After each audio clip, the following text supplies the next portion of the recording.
Now, the Three Martini Lunch with Greg Corombos and Jim Geraghty.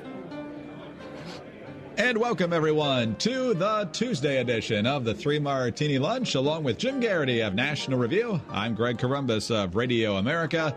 We have good, bad, and crazy martinis for conservatives today. All of it brought to you by a brand new sponsor, Audible. Start a 30-day trial, and your first audiobook is free. Go to audible.com/martini or text martini to 500-500. You can do it with audiobooks. All right. Jim, we'll talk about that a little bit later in the podcast. First of all, thank you once again to Alexander DeSanctis for subbing for Jim on Columbus Day. But, Jim, we head into the non-holiday portion of our week with good news out of the state of Tennessee. This is one of the frustratingly close Senate races that a lot of us didn't expect we'd have to be spending a lot of time talking about this late in the midterm season. It's Marsha Blackburn, the longtime congresswoman, against former Democratic Governor Phil Bredesen. It's a deep red state. As far as Democrats go, he's pretty conservative. In fact, just last week, he said he would vote to have confirmed Kavanaugh if he were in the Senate. But that's not helping him much. In the latest two polls now, Marsha Blackburn looking stronger and stronger. There was a Fox News poll conducted from September 29th to October 2nd, with Blackburn up 5. And then in a CBS News YouGov poll from the 2nd to the 5th of this month, it's now Blackburn by 8. 50 to 42%. So the official Real Clear Politics average is still only Blackburn by 2.7, but it's clearly headed in the right direction. So hopefully that continues. You know, Greg, I look at this result, and I don't want to get too premature. I don't want to jump the gun. I don't want to go too far. But I think even despite the endorsement of a particular pop star in Tennessee, I think we can say that Marsha Blackburn is out of the woods. I think that she was in a tough spot, but you know what she did, Greg? What'd she do? She shook it off. I think voters said to Bredesen, we are never, ever, ever getting back together, despite the fact that he was governor. You know why, Greg? Because Bredesen and Tennessee voters have bad blood. They knew Bredesen was trouble when he walked in. And now, by taking this lead, you know what we can say to Bredesen and the National Democrats, and particularly the Democrats, the way they handled the Kavanaugh issue? What? Look what they made her do. Very, very good. Yeah. So, Taylor Swift, God bless her. She's got every right to weigh in. I suppose we should be kind of glad that she's weighing in local, not, this is people kind of surprised. She'd been kind of apolitical for a while, decided to weigh in, offered her endorsement. But there's a suspicion going on that obviously if you're the Bredesen campaign, you've wanted the endorsement of Taylor Swift for a long time. This is, the sort of thing which will turn some heads and generate some attention and some good headlines, things like that. And I assume if you're Bredesen, you wanted this throughout. You've wanted this at any particular time in the campaign. I got to go check what the Tennessee early voting laws are, but, you're probably in the state where people are starting to get absentee ballots mailed to them and things like that. Do you roll out this endorsement when things look really bad? Like, is this the in case of emergency break glass step of the Bredesen campaign? Obviously, not necessarily any proof of that, but look, one interesting result in this poll, and we'll see if this holds up. But you had a feeling that as things got closer to Election Day, some of these states were gonna break a particular way. Certain voters would come home to the Republican Party. It was interesting. I was talking to a consultant who said, "Look, if this gets down to personality, there are still a lot of people who have fond memories of Bredesen as governor." And I would point out to listeners, Greg, do you know how old Bredesen is? 75. 75, right? Yeah. Pelosi and Bernie Sanders and Warren are calling him kid, but beyond that, So, look, we don't know if this is, absolutely locking it up for the Republicans, but it's a good sign and certainly indicating, the chance, I believe, is 538 has the Democrat chances of winning the control of the Senate down to 1 in 5. Keep an eye on this, but obviously it's some indication that the Kavanaugh fight did not turn out the way Democrats wanted it to, particularly in some of these red-leaning states. Jim, if you're a Democrat running in a red-leaning state, is there a point where you make yourself too moderate that it actually hurts you? In other words, are there staunch Democrats, which do exist somewhere in Tennessee, mainly around Memphis and maybe a little bit around Nashville, who say, you know what, this guy is pandering too hard to the right. I'd rather have a Democrat, but I just can't take it. And Joe Manchin's getting some heat from his base, too. I don't think it's going to end up costing him. But is there too far to the middle that you can go if you're trying to win in a red state? Yeah, anecdotally, I think you can point to groups like that. I don't know large enough numbers. When MoveOn.org said that they were pulling all support for Joe Manchin, more than a few people said, so that's like, what, 2 ads? But yeah, I do think, and this is what made it kind of interesting for Donnelly Heitkamp, who ended up voting against Kavanaugh. In Heitkamp's case, she may feel like the margin is so bad, she might as well just do what she thinks is right and hope for the best. In the case of Donnelly, it may really hurt him, and that kind of sense of like, if Donnelly had voted yes on Kavanaugh, if you're an Indiana Democrat, and this has been the biggest, highest stakes fight in quite some time, and you're absolutely convinced that Kavanaugh is a monster and, Roe versus Wade is in the balance and everything else like that, do you go out and vote for Joe Donnelly? Or do you just kind of feel like, maybe I'll vote in the House races or maybe I won't bother? So, look, there are certain – it's tough to be a senator of the opposite party of the general kind of political culture of your state. And I think it gets to the higher the stakes get before Election Day, the tougher it gets for the likes of Donnelly and Bredesen and Manchin and all those types. What'd you make of Heidi Heitkamp saying that she was going to vote for Kavanaugh until she decided to watch the second hearing with the sound off? And just by the way he looked as he was answering questions without actually listening to him, she decided to vote no. Yeah, Greg, you're really not supposed to brag about that, are you? Like, words are complicated, North Dakotans. So I've decided to look at faces, and if I like the face, I believe the person. If I don't like the face, I don't like the person. And that's how I decide whether to support a nominee. I mean, it's kind of like bragging that you're stupid.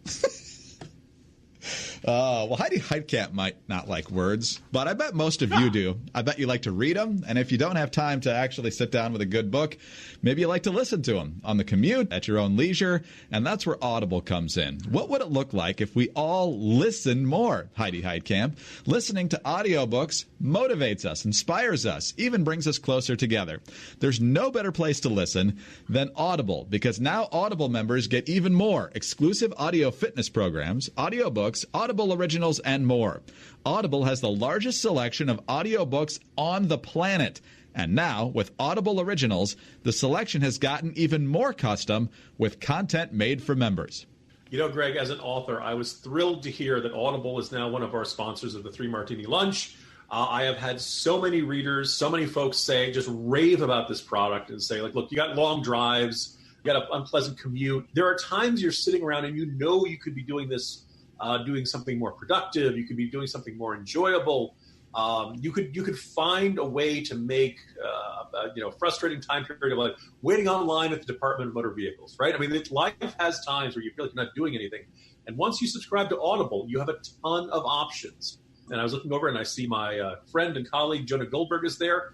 Now, look, Suicide of the West, his latest book, is brilliant. It is also really long and detailed. Well, 16 hours and 1 minute, you can get this as an audiobook.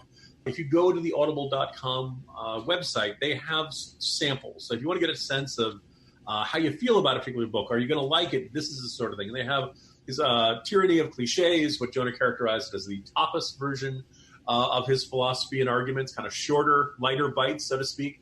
And they have his classic from back in 2008, Liberal Fascism, arguably one of the most influential books on the right of the past decade. So check them all out. They're all terrific. Every month, Audible members get 1 credit, good for any audiobook they choose, plus 2 Audible originals from a changing selection that they can't get anywhere else. They also get access to audio fitness and health workouts created exclusively for Audible. Plus, your books are yours to keep. With Audible, you can go back and re-listen at any time, even if you cancel your membership. If you don't like your audiobook, exchange it with no questions asked. Start a 30-day trial, and your first audiobook is free. Go to audible.com/martini or text martini to 500-500. That's 500-500. You can do it with audiobooks. That's audible.com/martini or text martini to 500-500 to get started. All right, Jim, let's move to our bad martini now. And copyright laws prevent us from playing Everybody Hurts by R.E.M. like Jim wanted to do in this segment, because perhaps our favorite member of the Trump administration is headed for the exits. Thankfully, not till the end of the year, but it is happening. UN Ambassador Nikki Haley needs a break. At least that's her explanation as she sat next to President Trump in the Oval Office on Tuesday morning, explaining why 2 years at the UN is enough for her. I don't have anything set on where I'm going to go. I think that the main thing was I was governor for 6 years, and we dealt with a hurricane, a 1,000-year flood, a church shooting, a school shooting. There was a lot. And then to come in and do 2 years of Russia and Iran and North Korea, it's been 8 years of intense time, and I'm a believer in term limits. I think you have to be selfless enough to know when you step aside and allow someone else to do the job. So the fact that Nikki Haley, who provided perhaps the least drama in the Trump administration, is headed for the exits is bad news. It's our bad martini. But there's clearly a silver lining here because she did a great job there. And she's talked this morning about what she sees as the major accomplishments. Look at what has happened in 2 years with the United States on foreign policy. Now the United States is respected. Countries may not like what we do, but they respect what we do. They know that if we say we're going to do something, we follow it through, and the president proved that, whether it was with the chemical weapons in Syria, whether it's with NATO, saying that other countries have to pay their share. I mean, whether it's the trade deals, which have been amazing, they get that the president means business, and they follow through with that. Jim, I haven't gone through a detailed accounting of everyone who's left this administration, but the list of people who have left on really good terms with this president is pretty short. So I guess we have that to appreciate as well. But Nikki Haley was just so competent, so direct, so clear in what she did and said at the UN. We're definitely going to miss her. Greg, I probably should have full disclosure here. Thanks to your editing, people can't really tell, but we've had to tape this segment over and over again because I keep breaking down in tears every time I have to discuss Nikki Haley departing the administration. Look, she did a terrific job. I think you want to talk about someone who really figured out how to match Trumpian pugnaciousness and directness and all of that, coupled with maybe a little bit more decorum, a little more respect for the particular circumstances of the job that she's in, some Southern graciousness. As I tweeted this morning, she may have run out of hearts to bless. But boy, you want to talk about somebody who, you know, the area, if there's a Venn diagram of like classic Trump politics, and I don't know whether you want to call it traditional Republican politics, conservative Republican politics, establishment, whatever you want to do it, she was right there in that middle. She was, you know, tough where she wanted to be tough, stood up for human rights, called out abusers, called out hostile states, just tough as nails and just so good in the job. It's been interesting. You know, this came as a surprise to a lot of people. Now, she said that she had indicated to the president several months ago that she saw herself doing 2 years and then she was going to need a break. She has 2 kids that are around college age. I imagine that this has been a whirlwind for 2 years.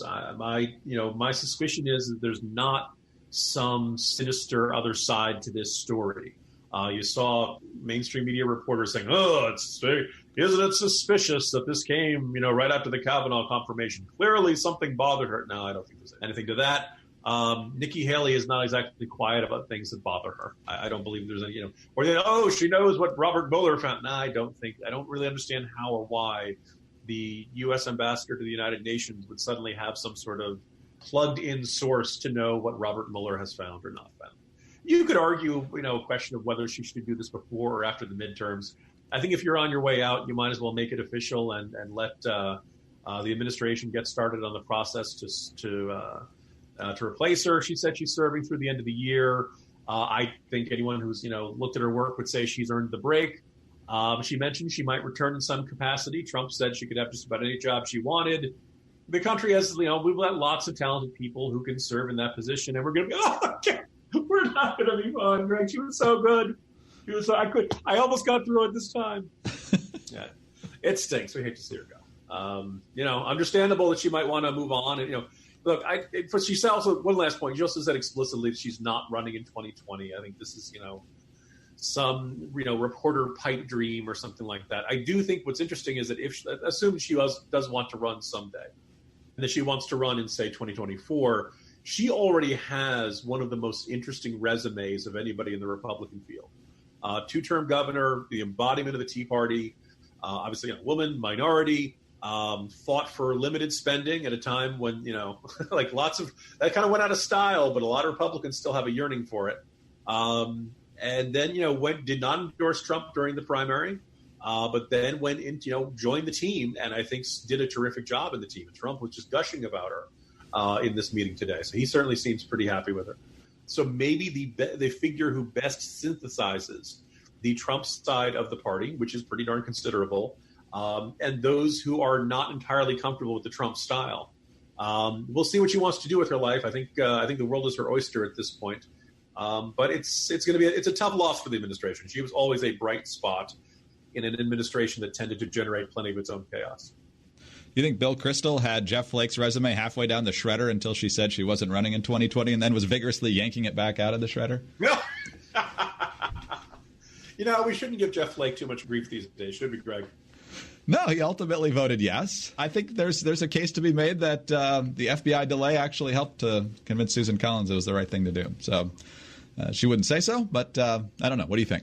That week kind of indicated how much the Chuck Schumer, this will only take a week, no one's asking for more, line was nonsense, and how easily you could get the Richard Blumenthals of the world insisting, no, the FBI is all in on the grand cover-up of all of the ruthless Kavanaugh crimes.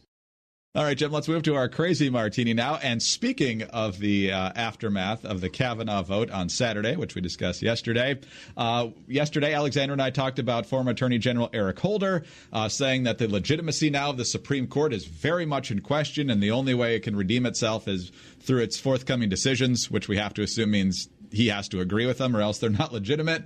And then you had Elena Kagan saying that we don't really have a swing vote anymore, it seems like, and maybe people will think of the court as less legitimate in that sense. But as you point out in the Morning Jolt today, basically every major Republican win of our lifetimes has been questioned in its legitimacy. Even Reagan winning 44 states against Jimmy Carter in 1980, all the way through the Republican Revolution, George W. Bush, Donald Trump, right up to Brett Kavanaugh.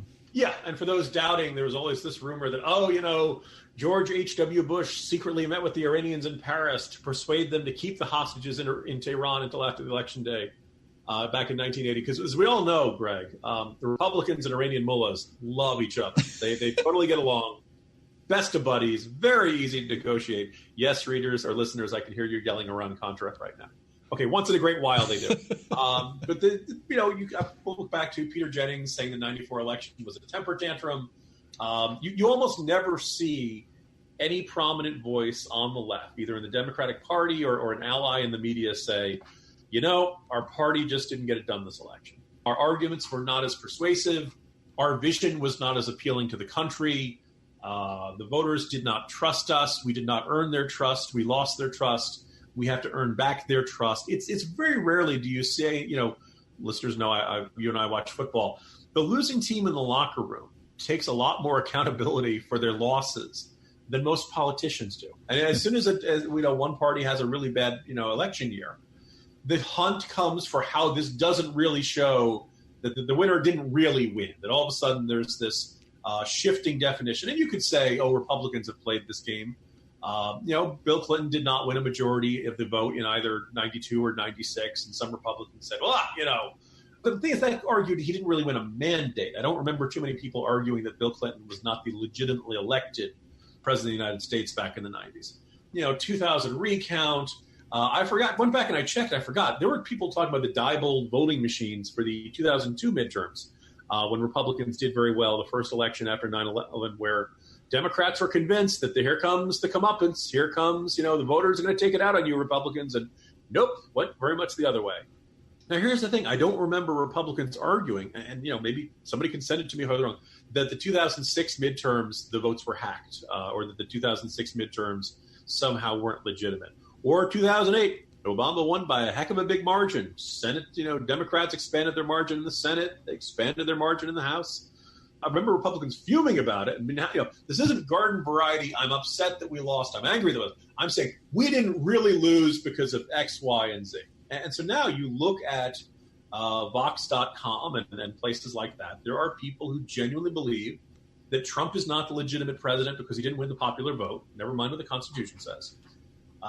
There are people who believe that the Senate Republican majority is somehow illegitimate because a lot of red states have low population. Now, I went through it, Greg, and I pointed out that people who make this argument, because Wyoming has a fraction of the voters and just in Los Angeles alone. Well, okay, one, this is very much how the founders set up this. because they didn't want every portion of government to be majority vote.